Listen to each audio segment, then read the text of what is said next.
Señor, venimos ante ti con reverencia, reconociendo que somos criaturas débiles, que fácilmente nos cansamos, nos distraemos, nuestra mente divaga.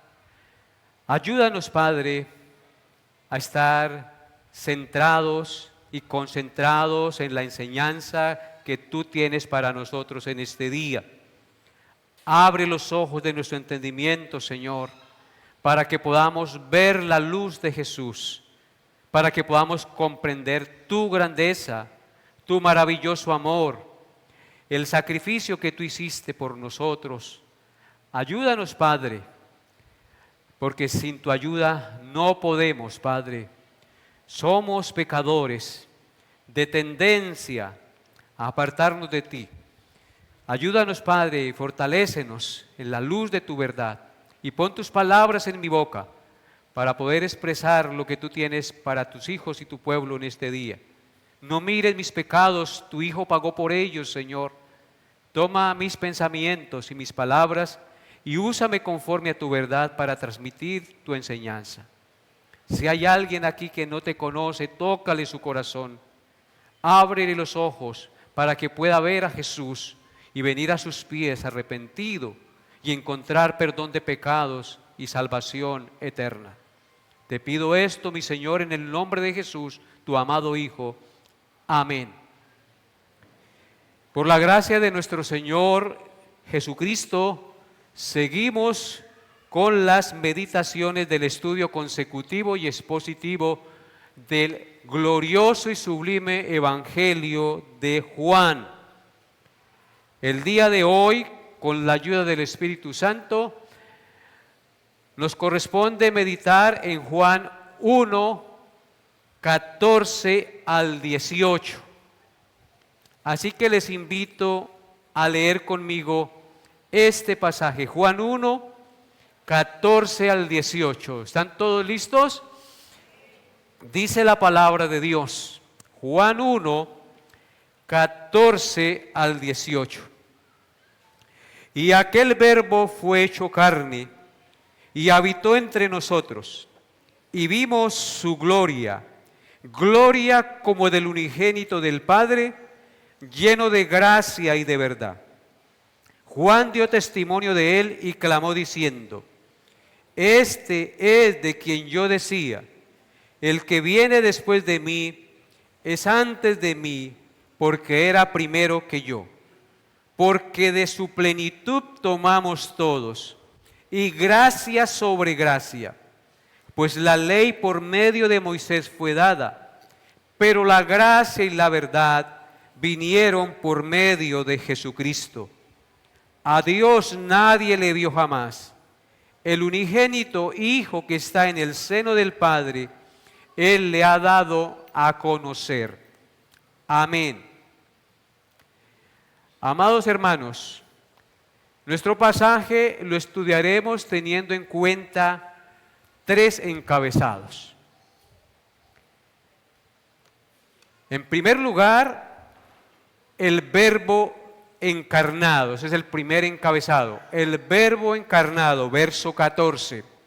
El segundo encabezado es el Verbo testificado, verso 15. Y el tercer encabezado es el Verbo lleno de gracia y verdad, versos 16 al 18.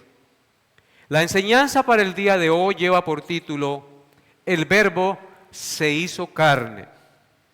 Hoy solo veremos en la exposición de este pasaje el primer punto, es decir, el primer encabezado, el Verbo encarnado. Vamos a estar centrados en el versículo 14 porque tiene mucha enseñanza. El Verbo encarnado, y dice así la palabra de Dios: Y aquel Verbo fue hecho carne y habitó entre nosotros, y vimos su gloria, gloria como del unigénito del Padre, lleno de gracia y verdad. En Segunda de Crónicas, capítulo 6, verso 18, el día en que Salomón dedicaba el templo que había construido a Dios, se hizo una pregunta. ¿Cuál fue la pregunta que se hizo Salomón? Dice, ¿mas es verdad que Dios habitará con el hombre? Él se hacía esta pregunta cuestionadora porque para él era humanamente imposible que aquel al cual los cielos y los cielos de los cielos no lo pueden contener, pudiera habitar con los hombres en la tierra en el tiempo en el templo en que él había edificado para el Señor. ¿Cómo es posible que el Dios que hizo los cielos de los cielos y la tierra y todo lo que existe pueda reducirse a habitar en un templo que yo le he construido? ¿Es verdad que Dios morará con el hombre? Hermanos, la encarnación del Verbo, es decir, del Hijo de Dios, es el milagro más grande que haya podido ocurrir en el mundo. Pero al mismo tiempo es el misterio más profundo que jamás mente alguna comprenderá a plenitud. Por eso Pablo dijo en 1 de Timoteo, capítulo 3, verso 16, las siguientes palabras, pensando en ese gran misterio. Él dijo en 1 de Timoteo 3, 16, e indiscutiblemente grande es el misterio de la piedad. Dios fue manifestado en carne, justificado en el Espíritu, visto de los ángeles, predicado a los gentiles, creído en el mundo, recibido arriba en gloria. La encarnación del Verbo es el misterio más grande que jamás mente alguna puede entender y comprender a plenitud. Por eso Pablo dice, indiscutiblemente grande es el misterio de la piedad, y a reglón seguido dice, Dios fue manifestado en carne.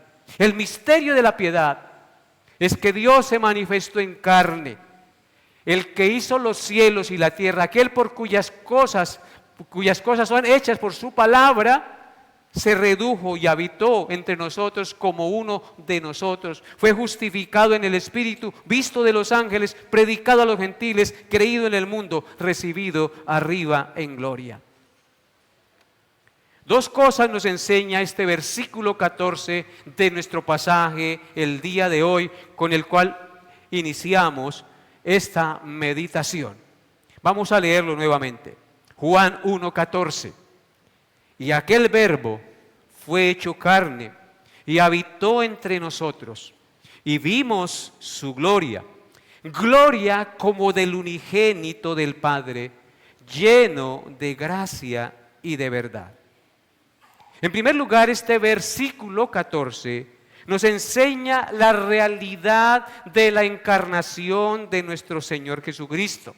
Nos enseña que el Verbo se hizo hombre como uno de nosotros. Juan nos dice que, y aquel Verbo fue hecho carne y habitó entre nosotros. Claramente, hasta un niño entiende lo que dice el texto. La clara verdad de estas palabras del versículo 14 es que nuestro divino Salvador, la segunda persona de la Trinidad, el que era en el principio con Dios, aquel por cuyas palabras fueron hechas todas las cosas, aquel del cual dice la palabra que nada de lo que ha sido hecho fue hecho sin él, se hizo real y verdaderamente hombre y habitó con nosotros los seres humanos. Lo infinito se hizo finito, la eternidad entró en el tiempo, lo visible se hizo visible, Dios se hizo hombre. Es un misterio, hermanos, glorioso, maravilloso. El texto sagrado nos revela sin dilaciones que aquel Verbo que estaba en la eternidad con el Padre, antes que el mundo fuera, se hizo hombre como nosotros, pero menos en el pecado. En 2 de Corintios 5:21 dice, y al que no conoció pecado, por nosotros lo hizo pecado, para que nosotros fuésemos hechos justicia de Dios en él. Jesucristo, hombre, pero sin pecado. Como nosotros, Jesucristo nació de una mujer, pero de una manera milagrosa, como ustedes conocen la historia bíblica. Creció desde su infancia en estatura, en gracia y en sabiduría delante de Dios y de los hombres, según Lucas 2:52. Como nosotros tuvo hambre, tuvo sed, comió, bebió, durmió, se cansó, sintió dolor, lloró, se entristeció, se regocijó, se maravilló, fue movido a ira y a compasión. Habiéndose hecho hombre, oró, leyó las Escrituras, sufrió, fue tentado y sometió su voluntad humana a la voluntad soberana del Padre. Y finalmente, en el mismo cuerpo humano, sufrió y derramó su sangre, muriendo verdaderamente en la cruz por todos nosotros. Fue verdaderamente sepultado, resucitó verdaderamente y ascendió verdaderamente al cielo ante los ojos de sus discípulos. Y lo más sorprendente, querida iglesia, es que durante todo ese tiempo nunca dejó de ser Dios, además de ser hombre. Ese que caminó por Galilea era hombre y al mismo tiempo el Dios que hizo los cielos y la tierra, la segunda persona de la Trinidad junto con el Padre. Esta unión de las dos naturalezas, la humana y la divina, en la persona de Cristo, que también se llama unión hipostática, es sin duda uno de los mayores misterios de la fe cristiana. Durante los 4 primeros siglos de la era cristiana se plantearon, examinaron y rechazaron muchas enseñanzas erróneas sobre la unión hipostática, la unión en Cristo de la naturaleza humana y de la naturaleza divina. Eso se llama unión hipostática, la unión de la naturaleza humana en la naturaleza divina. Por ejemplo, algunos argumentaban que Jesús no tenía un espíritu humano, sino que su espíritu divino se unió con el cuerpo humano. Otros argumentaban que el espíritu divino de Cristo entró en Jesús hombre en su bautismo y lo dejó antes de su crucifixión. Otra perspectiva falsa sostenía que Jesús fue un ser creado y por lo tanto inferior a Dios el Padre. Había además otros que veían en Jesucristo dos personas no unidas, sino separadas, una humana y la otra divina. Todas esas enseñanzas erraron fatalmente, negando la completa divinidad de Jesucristo o su completa humanidad. La iglesia verdadera la rechazó todas y adoptó la enseñanza bíblica de que Jesús es el Dios que realmente se hizo hombre sin dejar de ser Dios. El concilio de Calcedonia, un concilio es cuando se reúne la iglesia, los creyentes, y deciden una doctrina para aprobarla o desaprobarla según las Escrituras. El concilio de Calcedonia del 451 después de Cristo declaró oficialmente esa verdad de la unión hipostática en una de las declaraciones más importantes de la historia de la fe de la iglesia. Y esto sucedió para proteger la doctrina de la iglesia acerca de las muchas herejías que se habían levantado negando o malinterpretando la realidad de la encarnación del Hijo de Dios y de asegurar que Cristo era verdadero Dios y verdadero hombre. Dice la declaración del concilio de Calcedonia que se escribió en el año 451 después de Cristo. Abro comillas. Siguiendo pues a los santos enseñamos todos a una voz que ha de confesarse uno y el mismo Hijo, nuestro Señor Jesucristo, el cual es perfecto en divinidad y perfecto en humanidad, verdadero Dios y verdadero hombre, de alma racional y cuerpo consustancial al Padre según la divinidad, y asimismo consustancial a nosotros según la humanidad, semejante a nosotros en todo, pero sin pecado, engendrado del Padre antes de los siglos, según la divinidad, y en los últimos días y por nosotros, y nuestra salvación de la Virgen María, la Madre de Dios, según la humanidad. Uno y el mismo Cristo, Hijo y Señor unigénito, en dos naturalezas, sin confusión, sin mutación, sin división, sin separación y sin que se desaparezca la diferencia de las naturalezas por razón de la unión, sino salvando a las propiedades de cada naturaleza y uniéndolas en una persona e hipostasis, no dividido o partido en dos personas, sino uno y el mismo Hijo unigénito, Dios, Verbo y Señor Jesucristo, según fue dicho acerca de Él por los profetas de antaño, y nos enseñó el propio Jesucristo, y nos lo ha transmitido el credo de los padres, cierro comillas. Esa es la declaración del Concilio de Calcedonia, que estableció como una norma que testificaba y dejaba claro unas normas para saber quién enseñaba realmente lo que la Biblia decía, para que no se fueran a desviar por otras enseñanzas. Pero mis amados hermanos, el hecho de que la verdadera iglesia siempre se haya aferrado a la doctrina verdadera de la encarnación de Cristo como verdadero hombre y como verdadero Dios, y que en varias ocasiones haya reconfirmado la declaración del Concilio de Calcedonia, no quiere decir que esta doctrina haya dejado de ser atacada. En la actualidad se sigue atacando. Esta doctrina sigue siendo blanco de los falsos maestros, sectas y religiones.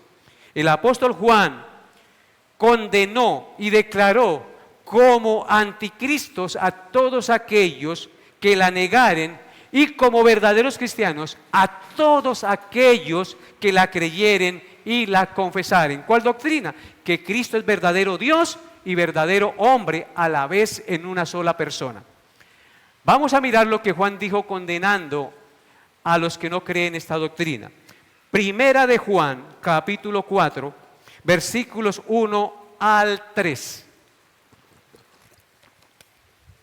Primera de Juan, capítulo 4, versículos 1 al 3 dice: Amados, no creáis a todo espíritu, sino probad los espíritus si son de Dios, porque muchos falsos profetas han salido por el mundo. En esto conoced el Espíritu de Dios.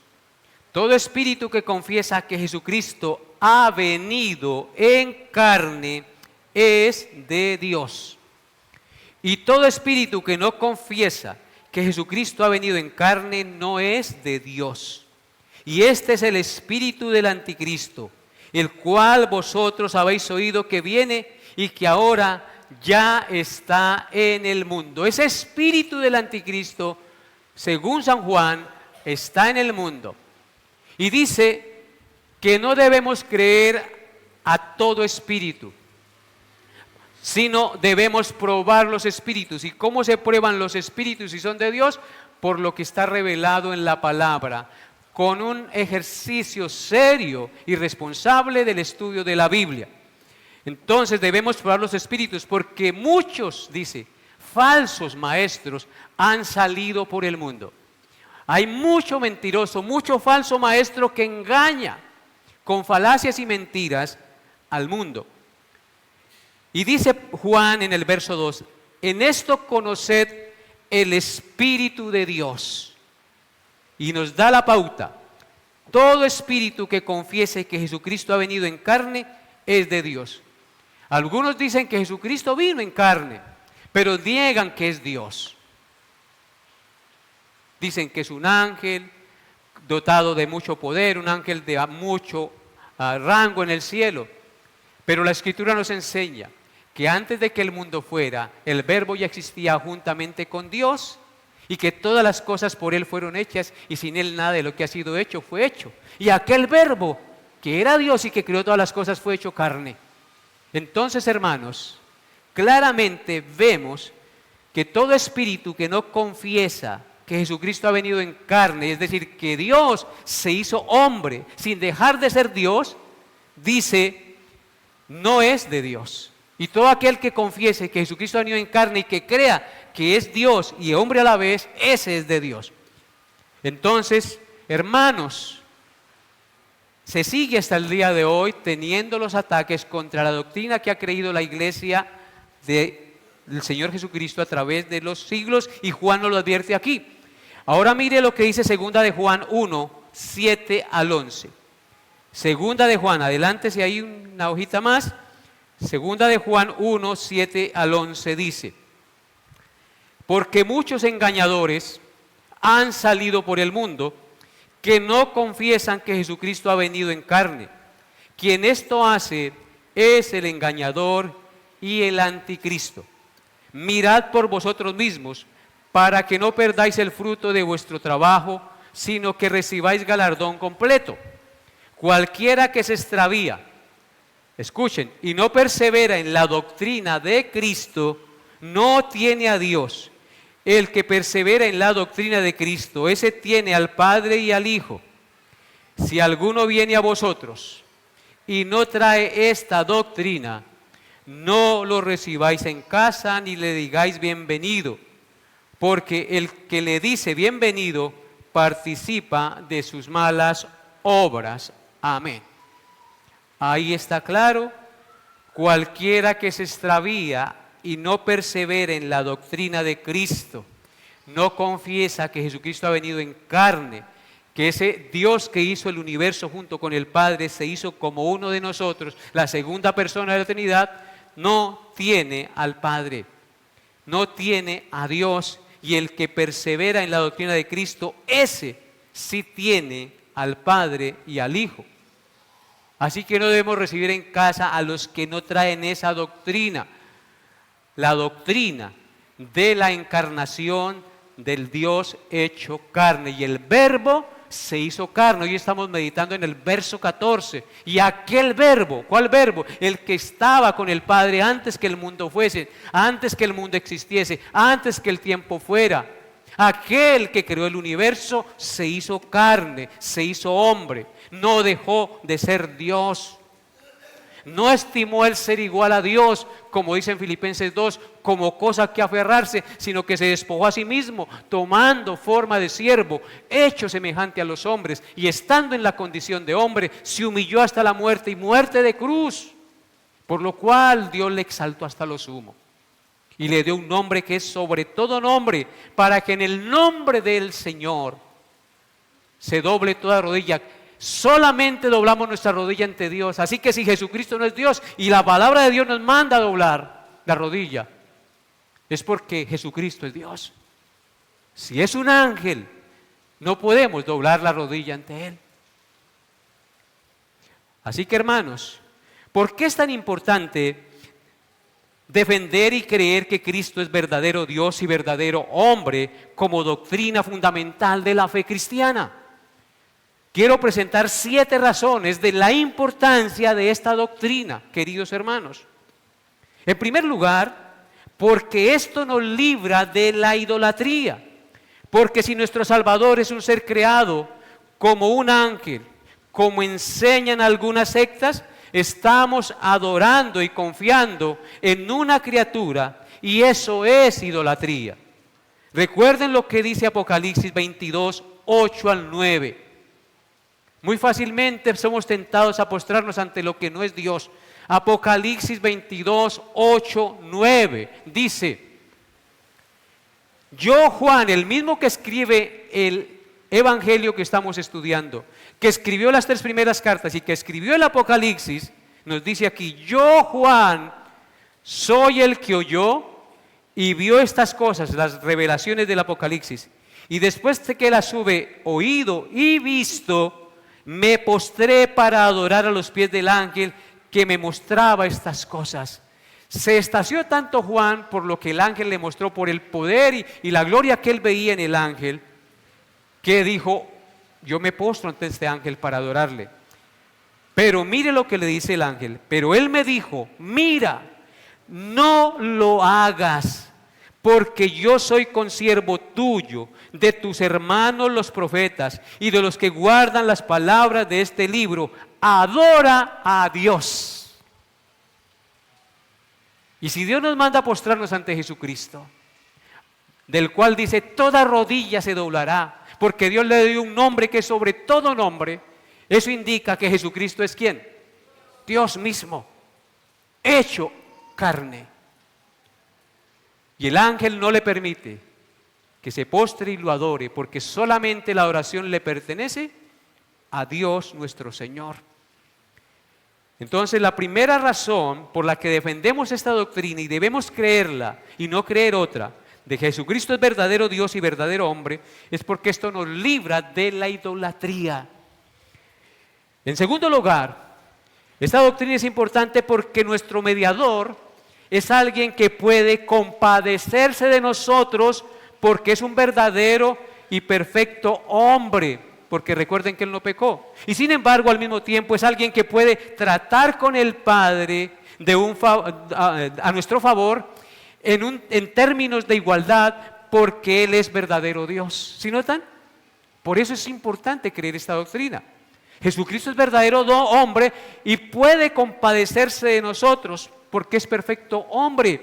Pero al mismo tiempo, como es Dios, puede mediar con Dios de igual a igual, porque Él es verdadero Dios. Nuestro mediador es verdadero hombre y verdadero Dios, y puede mediar tanto para con el hombre, tanto como para Dios. Hebreos 2, 16 al 18. Hebreos 2, 16 al 18 dice: porque ciertamente, es muy importante que lean esto, Hebreos 2, 16 al 18. Dice: porque ciertamente no socorrió a los ángeles, sino que socorrió a la descendencia de Abraham, por lo cual debía ser en todo semejante a sus hermanos, para venir a ser misericordioso y fiel sumo sacerdote en lo que a Dios se refiere, para expiar los pecados del pueblo. Pues en cuanto Él mismo padeció siendo tentado, es poderoso para socorrer a los que son tentados.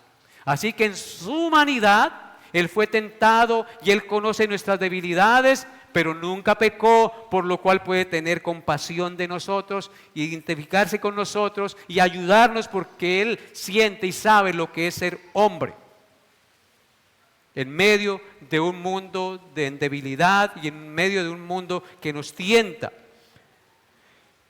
Pero al mismo tiempo es Dios, porque puede mediar con Dios como perfecto hombre y como perfecto Dios.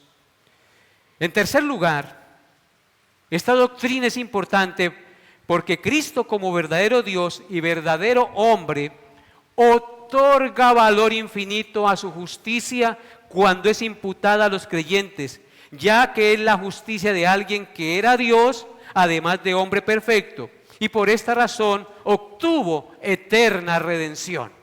Solo un hombre perfecto y un Dios perfecto pueden otorgar eterna redención. No lo puede hacer un ángel, no lo puede hacer ningún ser humano descendiente de Adán. Solo Jesucristo. Él otorga valor infinito a la justicia que nos ha sido imputada, porque es verdadero Dios, además de ser perfecto hombre. Observen lo que dice Hebreos 9, 11 al 12. Hebreos 9, 11 al 12. Dice así la palabra de Dios: pero estando ya presente Cristo como hombre, dice, eso es lo que quiere decir, estando ya presente Cristo, Hebreos 9, 11 al 12, estando ya presente Cristo, sumo sacerdote de los bienes venideros, por el más amplio y más perfecto tabernáculo, no hecho de manos, es decir, no de esta creación, ni por sangre de machos cabríos, ni de becerros, sino por su propia sangre, entró una vez para siempre en el lugar santísimo, habiendo obtenido, ¿qué cosa? Eterna redención. ¿Por qué obtuvo eterna redención?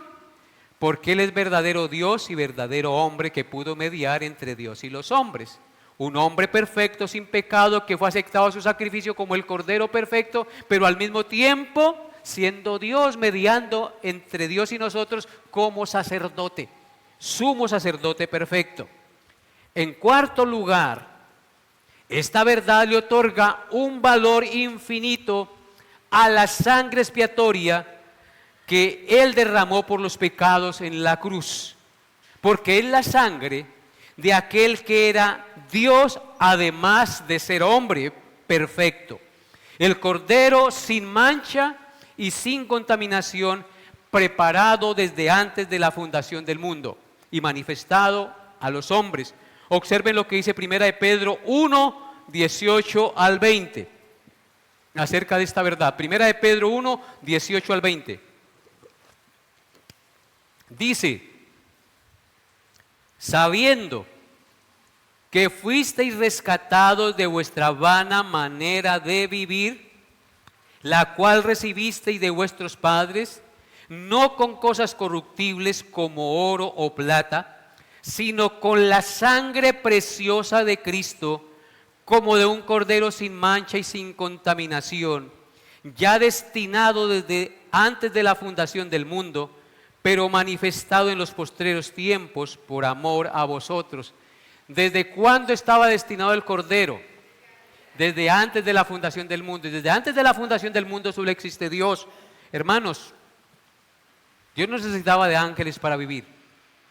Él vive por sí mismo. Fuimos rescatados de nuestra vana manera de vivir, no con oro, no con plata, no con nada corruptible, sino con la sangre preciosa de Cristo. ¿Por qué el Señor aceptó la sangre preciosa de Cristo como el sacrificio perfecto por nuestros pecados? Porque Él no tuvo pecado. ¿Y por qué no tuvo pecado? Porque Él era Dios mismo en carne. Ningún descendiente de Adán puede satisfacer la justicia de Dios. Así que por eso esta doctrina le otorga un valor infinito a la sangre expiatoria que derramó el Hijo de Dios por nuestros pecados en la cruz. En quinto lugar, vamos con la quinta razón del por qué es valiosa esta doctrina. Esta misma verdad le otorga un valor infinito a su resurrección. Cuando Cristo resucitó como cabeza del cuerpo de creyentes, es decir, como cabeza de la iglesia, lo hizo no solamente como hombre perfecto, sino también como Dios verdadero y Rey soberano por sobre todas las cosas. Él es Dios hombre, hecho Rey por su preciosa sangre. Efesios y cabeza de la iglesia, Efesios 1, 19 al 23. Efesios 1, 19 al 23 dice: ¿y cuál la supereminente grandeza de su poder para con nosotros los que creemos, según la operación de su fuerza, la cual operó en Cristo, resucitándole de los muertos y sentándole a su diestra en los lugares celestiales, sobre todo principado y autoridad y poder y señorío, y sobre todo nombre que se nombra no solo en este siglo, sino también en el venidero? Y sometió todas las cosas bajo sus pies, y lo dio por cabeza sobre todas las cosas a la iglesia, la cual es su cuerpo, la plenitud de aquel que todo lo llena en todo. Amén. Entonces notamos aquí, hermanos, que le otorga un valor infinito su resurrección, la doctrina de la encarnación de Cristo, porque Él resucita como cabeza de la iglesia, y no solamente como hombre, sino también como Dios, para ser dueño y Señor sobre todas las cosas, sobre todo principado y potestad y señorío. que se nombra en este mundo y también en el venidero. Él es el Rey de Reyes y el Señor de Señores, el gran yo soy. En sexto lugar, la doctrina de Cristo como verdadero hombre y verdadero Dios nos otorga el perfecto patrón de ejemplo para nuestra vida diaria. Si Él hubiera caminado entre nosotros como un ángel o como un espíritu, nunca podríamos haberle imitado. Pero habiendo morado entre nosotros como hombre perfecto, sabemos que el verdadero patrón de santidad y obediencia es Él. En consecuencia, debemos andar como Él anduvo. Primera de Juan 2:6 dice, el que dice que permanece en Él, debe andar como Él anduvo, porque Él es nuestro Salvador y nuestro patrón de santidad y de justicia. En Primera de Pedro 2:21 al 22 dice lo siguiente, Primera de Pedro 2:21 al 22, pues para esto fuisteis llamados, porque también Cristo padeció por nosotros, dejándonos ejemplo para que sigáis sus pisadas, el cual no hizo pecado, ni se halló engaño en su boca. Nuestro ejemplo y patrón de santidad es Cristo el Señor. Y en séptimo y último lugar, de la importancia de la doctrina de la encarnación de Cristo como Dios y verdadero hombre, en séptimo lugar, Él es el patrón perfecto porque es Dios, pero también el hombre perfecto que padeció y fue tentado, pero no pecó. En consecuencia, nos puede entender y ayudar en nuestras debilidades, encajando perfectamente con nuestras necesidades. Hebreos 2:14 dice, así que por cuanto los hijos participaron de carne y sangre, Él también participó de lo mismo, para destruir por medio de la muerte al que tenía el imperio de la muerte, esto es, al diablo. Amén. Hermanos queridos, ¿por qué es importante esta doctrina? Según este último punto, o séptimo punto, porque Él es el patrón perfecto, porque es Dios, pero también el hombre perfecto que padeció y fue tentado, pero no pecó. En consecuencia, nos puede entender y ayudar en nuestras debilidades. Él se hizo hombre y al mismo tiempo siendo Dios destruyó al que tenía el imperio de la muerte, esto es al diablo. Un hombre no puede vencer al diablo, tenía que ser el mismo Dios para vencerlo, pero en carne perfecta, como lo testifica Hebreos 2:14. En segundo lugar, siguiendo con la exposición de nuestro pasaje, del verso 14, el verso 14 nos enseña que los apóstoles vieron su gloria. ¿Notan ustedes, hermanos? Juan 1:14 dice, y aquel verbo fue hecho carne y habitó entre nosotros. Y luego dice, y vieron su gloria, y vimos su gloria, como del unigénito del Padre, lleno de gracia y de verdad. Los apóstoles, hermanos, vieron la gloria del verbo hecho carne. Y esa gloria era como la que corresponde al unigénito del Padre. Entonces, primero hablaremos del unigénito del Padre y después hablaremos de la gloria del unigénito. ¿Viste entender? Primero hablaremos del unigénito del Padre y después hablaremos de la gloria del unigénito. La expresión el unigénito del Padre quiere decir el único Hijo eterno de Dios, unigénito del Padre. El Verbo es el único que fue engendrado por el Padre desde toda la eternidad. En consecuencia, no tiene principio ni fin de días. Es un misterio inanhelable que no podemos comprender, porque existe desde antes de los tiempos. Por eso se le llama el eterno Hijo de Dios o el unigénito del Padre.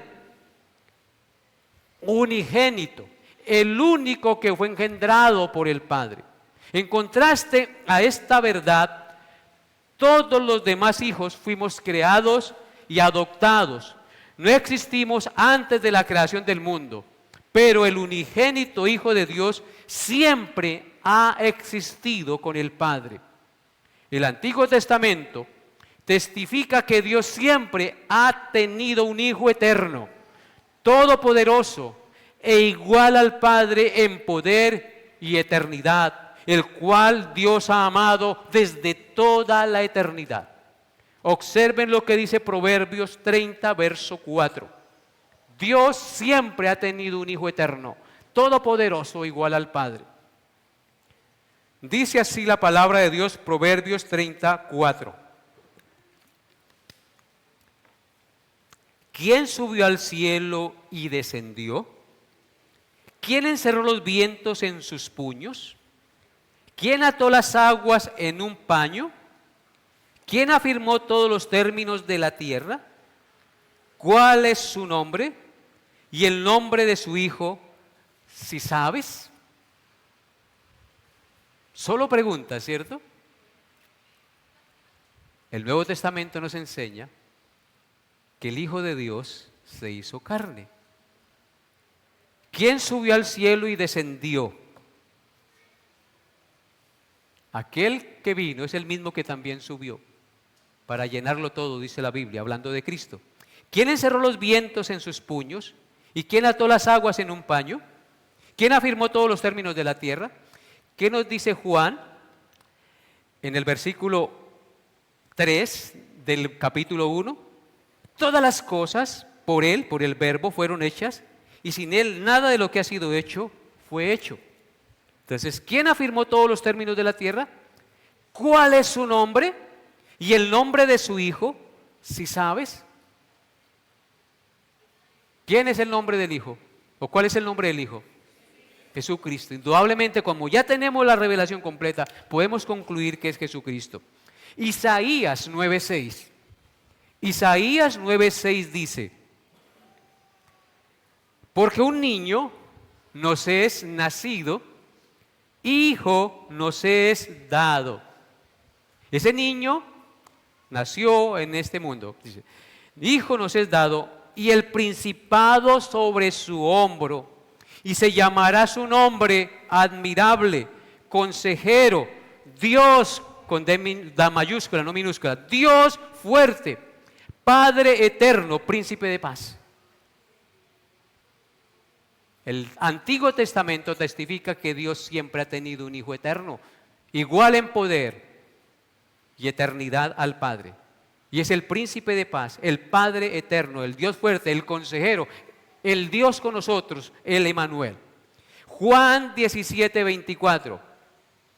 Juan 17:24 en la oración sacerdotal dice: Padre, aquellos que me has dado, quiero que donde yo estoy también ellos estén conmigo, para que vean mi gloria que me has dado, porque me has amado desde antes de la fundación del mundo. Su Hijo amado ha sido amado por el Padre desde toda la eternidad. En la eternidad no hay principio. El principio empieza desde que se crearon los tiempos. Así que el Hijo es eterno, igual al Padre. Humanamente y temporalmente nosotros no podemos entender este misterio, pero así lo revela la Escritura. Y el hecho de que lo revele la Escritura, entonces no vamos a darle una interpretación lógica de acuerdo a nuestro entendimiento humano, porque Dios trasciende nuestro entendimiento. Sus pensamientos no son nuestros pensamientos. Entonces, hermanos, hay que tener la humildad para reconocer y aceptar lo que está revelado. Y aunque no le podamos dar una explicación lógica, no debemos negarla ni entonces no predicarla. ¿Cuál ha sido el problema de las sectas? Que comienzan a darle interpretaciones lógicas a aquello que va más allá, que trasciende nuestro entendimiento. Y Dios es el que trasciende nuestro entendimiento. ¿Qué somos nosotros? Simples criaturas mortales, pecadoras, que queremos comprender a Dios y meterlo en un entendimiento humano. No, amados hermanos, Dios va más allá. Él es inmanente y trascendente, se da a conocer, pero al mismo tiempo está más allá de nuestro entendimiento. Él es el otro. En segundo lugar, cuando nuestro texto dice que vieron su gloria, quiere decir que a los apóstoles se les concedió ver, observar o contemplar algo maravilloso en una persona que no se había visto jamás. Aquel Verbo fue hecho carne y habitó entre nosotros, estuvo con nosotros, puso su tienda aquí, caminó con nosotros y vimos su gloria. Entonces, ¿qué quiere decir esto? Que los apóstoles, ellos vieron la gloria del Verbo. Se les permitió contemplar, observar algo maravilloso en una persona que jamás se había visto sobre la tierra. Vieron su gloria por medio de las grandes obras milagrosas que Él hizo.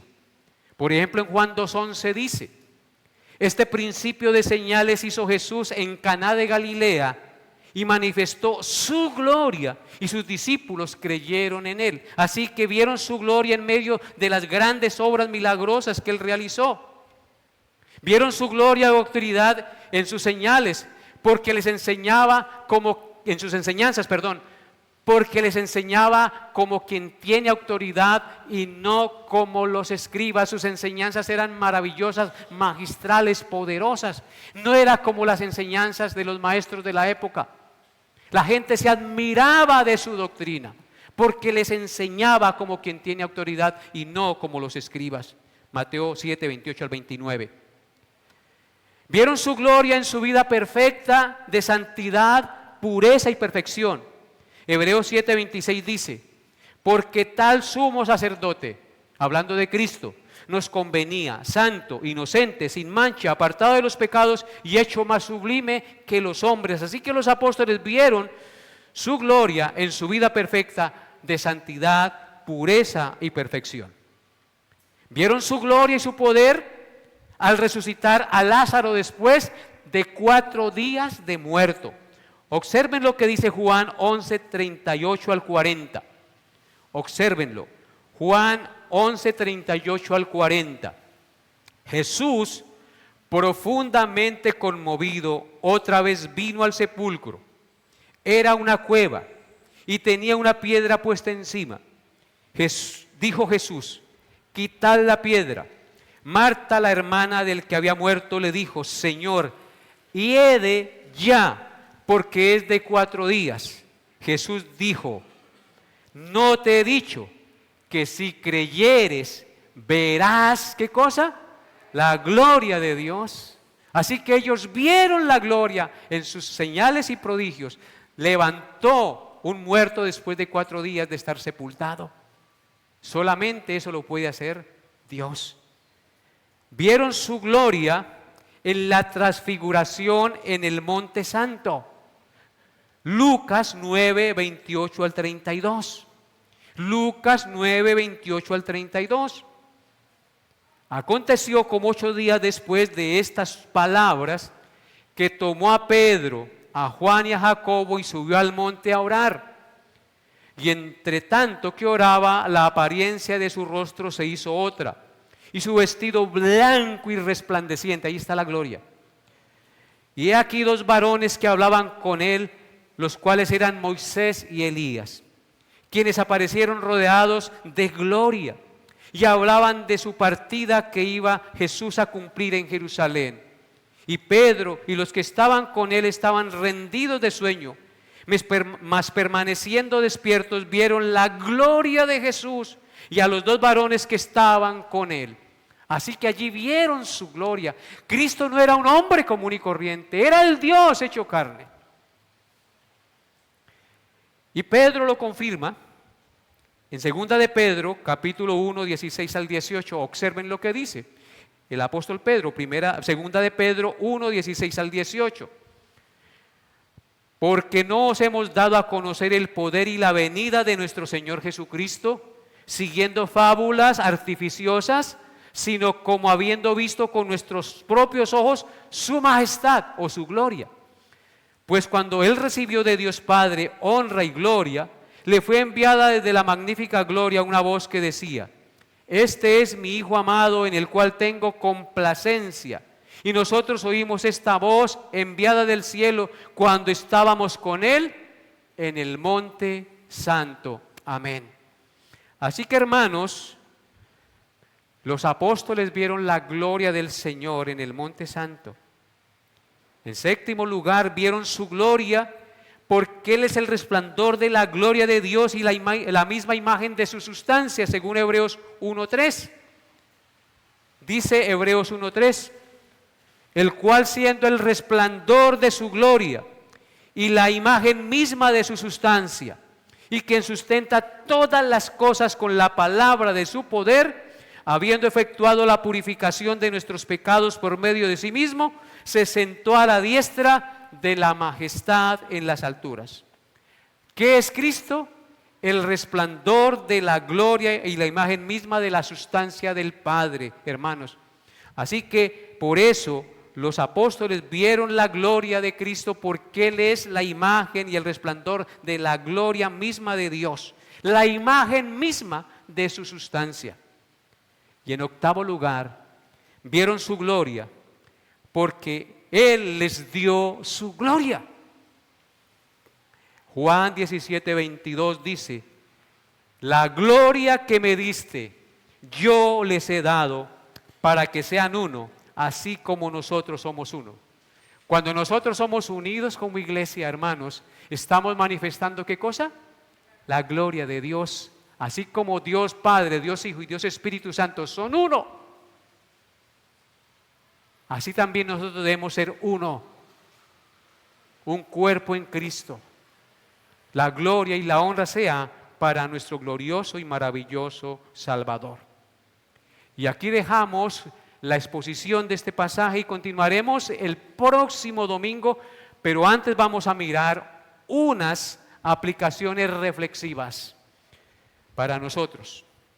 En primer lugar, amados hermanos, el hecho de que Dios se haya hecho hombre como uno de nosotros en la persona de su Hijo Jesucristo nos enseña que el eterno Dios, el santo, el inigualable, Dios no es un ser distante ni inalcanzable.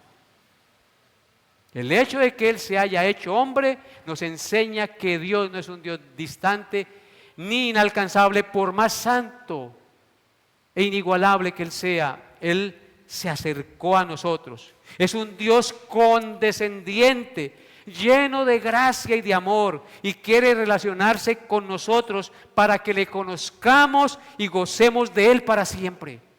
Bendito sea su nombre, ¿no les parece? En segundo lugar, Cristo habitó por un tiempo limitado de manera física y corporal con nosotros, pero se fue al Padre y se ocultó de los ojos humanos. Pero la Escritura nos revela algo glorioso que todos anhelamos, y es que Dios mismo volverá a habitar por toda la eternidad con su pueblo redimido y glorificado, en tal como lo vimos ascender. Apocalipsis 21, 3 al 4 dice, Apocalipsis 21, 3 al 4, escuchen estas palabras, hermanos, que son gloriosas. Y oí una gran voz del cielo que decía, he aquí el tabernáculo de Dios con los hombres. ¿Quién es el tabernáculo de Dios que vino hace 2000 años? Cristo. Él habitó, tabernáculo significa habitó, habitación. He aquí el tabernáculo de Dios con los hombres, y Él morará con ellos, y ellos serán su pueblo, y Dios mismo estará con ellos como su Dios.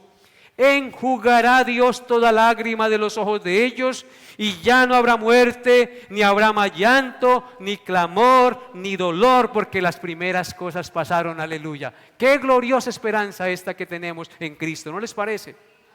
Dios morará con su pueblo para siempre, nunca más se separará de nosotros, por la obra mediadora de Dios hecho hombre. En tercer lugar, en realidad, cuando meditamos en las verdades del sublime evangelio de Juan, no estamos estudiando un libro, hermanos. Estamos viendo y contemplando una persona, la persona del Hijo eterno de Dios, el Verbo hecho carne. Vimos su gloria, dicen ellos, llenos de gracia y verdad. Así que cuando nosotros estudiamos el Evangelio de Juan, ¿qué estamos viendo? La gloria de Cristo. El Evangelio de Juan tiene como propósito mostrarnos y revelarnos de una manera clara y contundente la gloria de Cristo. Y el que no anhela ver la gloria de Cristo, no la puede anhelar verla en el cielo. Con Él moraremos por siempre, en su gloria. Y en cuarto y último lugar, no puede haber mayor consuelo, mayor esperanza y seguridad para nosotros los creyentes mortales y pecadores que el saber que nuestro divino y eterno Salvador participó de carne y sangre para librarnos del pecado de la muerte y de Satanás. Leo estas palabras de Hebreos 2, 14 al 19. Hebreos 2, 14 al 19. Así que, por cuanto los hijos participaron de carne y sangre, Él, el Verbo, también participó de lo mismo, para destruir por medio de la muerte al que tenía el imperio de la muerte, esto es, al diablo, y librar a todos los que por el temor de la muerte estaban durante toda su vida sujetos a servidumbre. Porque ciertamente no socorrió a los ángeles, sino que socorrió a la descendencia de Abraham, por lo cual debía ser en todo semejante a sus hermanos, para venir a ser misericordioso y fiel sumo sacerdote en lo que a Dios se refiere, para expiar los pecados del pueblo. Pues en cuanto Él mismo padeció siendo tentado, es poderoso para socorrer a los que son tentados. En Él tenemos seguridad eterna. Él está a la diestra de Dios y vive intercediendo por nosotros. Ninguno se perderá. Todos estamos seguros en sus manos porque su obra es perfecta. Él no vino a morir en la cruz para ver si algunos creen. Él vino para salvar a su pueblo de manera efectiva, a los que el Padre le dio. Alabemos y glorifiquemos a nuestro Cristo. Colóquense de pie y oremos al Señor. Padre, te doy gracias por esta palabra que hemos escuchado hoy.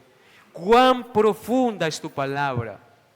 Ayúdanos a meditar en ella y a valorar a Cristo. Abre nuestros ojos para ver la gloria de Cristo. Abre mis ojos, dice el himno, quiero ver a Cristo en toda su gloria y magnificencia. Estaremos contemplándole y disfrutando por Él y con Él por la eternidad. Qué gloriosa promesa y esperanza.